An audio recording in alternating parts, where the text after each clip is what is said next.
a lot of how I ended up after that. When you're in a place like that where we literally had people offer their children to us for water, and then you come back to America and people are bitching because their steak wasn't done right, and you're just Mhm. like, what? What is wrong with you people? And then current events today, I mean, due to the, you know, not offending people, I have to be very careful on social media to really share my real thoughts on what's going on in today's world and all this Mm, stuff. And mm. and I have to self-censor, even though I don't know. I'm pretty frustrated by all this, to be quite honest. Mm.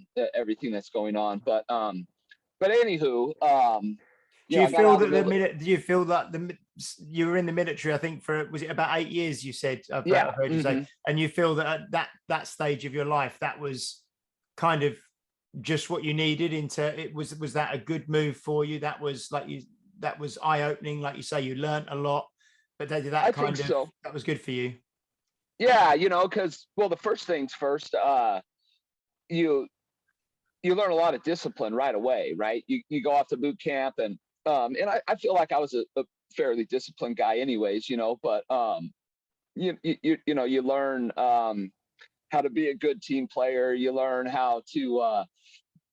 I mean, people say that the military has racism in it and shit. That's total bullshit. I mean, I was serving with people from all walks of life, and we all got along. I mean, we jabbed at each other like any 19-year-olds would, and Mm, but it was equally jabs. Like mm, everybody just kind of picked on each other, and that was part of being part of the team. If you weren't mm, getting messed with, and you weren't liked, mm, but yeah, it definitely shaped a lot of things. But that also makes it hard when you get out, because you have this brotherhood and you have this team unit and you have a mission, even right. It's just something that's hard to explain. It's like a sports team, or whatever, but even more intense. The Do you relationships.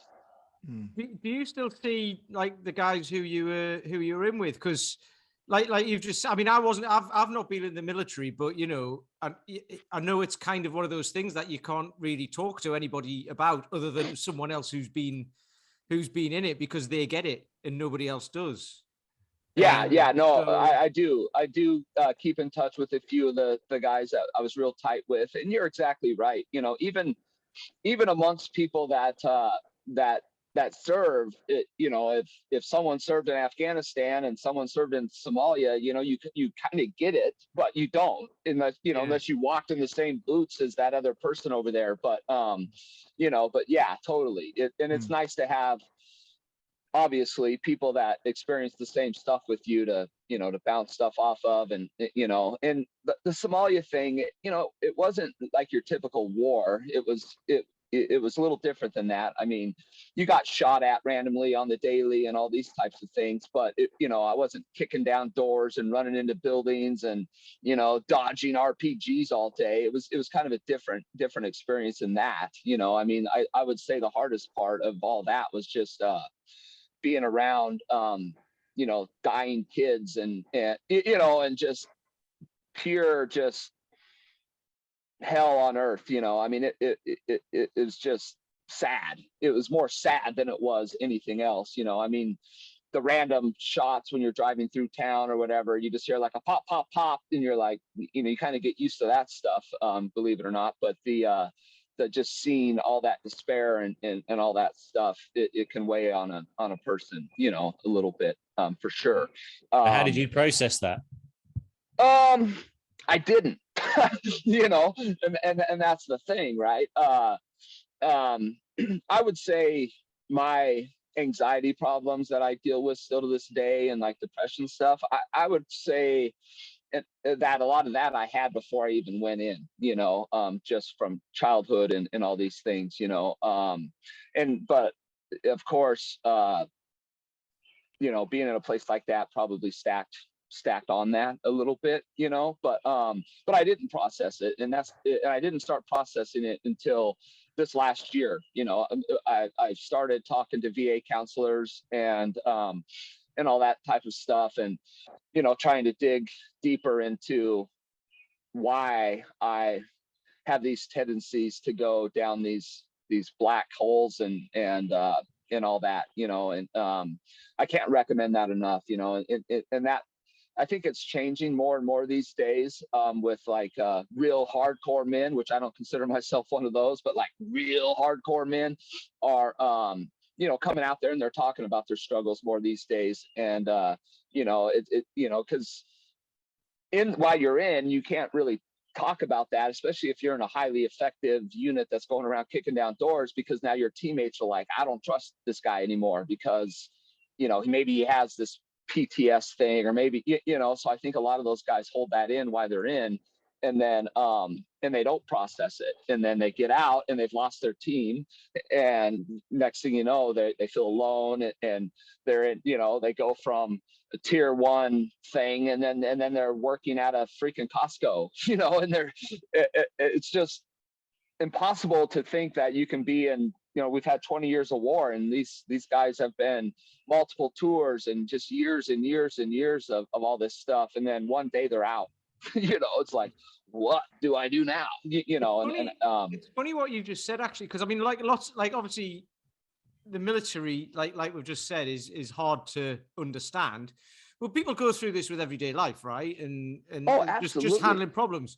And I saw an interesting quote from Jordan Peterson the other day, and you can, if you know who he is, you can like him or not like him. It doesn't matter. You don't have to, he says a lot of controversial things. You don't have to agree with his politics and all that, but it said, and it depends on your definition of weak and strong and all of that.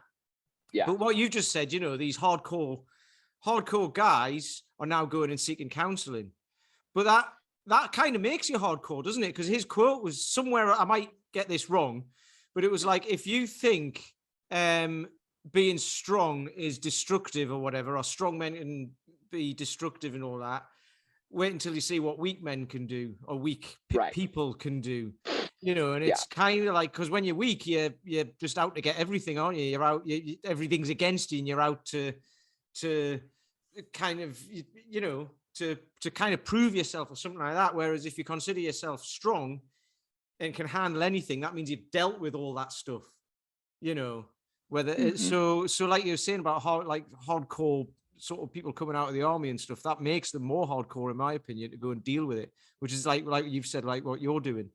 So that's I love that. It's great. It does take courage to seek help. I think so. So given that you're in an environment which was highly pressured, and an environment also where you saw what would traditionally be, poverty, perhaps the enemy, perhaps all these different, quite for most people, quite an extreme perspective on the world. When you come back and now you're a trainer and you're working with everyday people, and very small things can knock people off track, how do you process that based on your experience, and also kind of what needs to be done to get that person on track? Is that a difficult thing to play in your mind, or do you find that you can draw upon it in a positive way to help them? Yeah, that's a great question. As a trainer, you are a marriage counselor. You are a shrink of sorts, and I do believe that that I relate to my clients well, because I wear my stuff on my sleeve. They know that I battled demons, and they know all this stuff. And I just think that coming from somebody that's been there, and me having an understanding what all that stuff is like, I think it's much easier for me to give advice, or to relate on a level that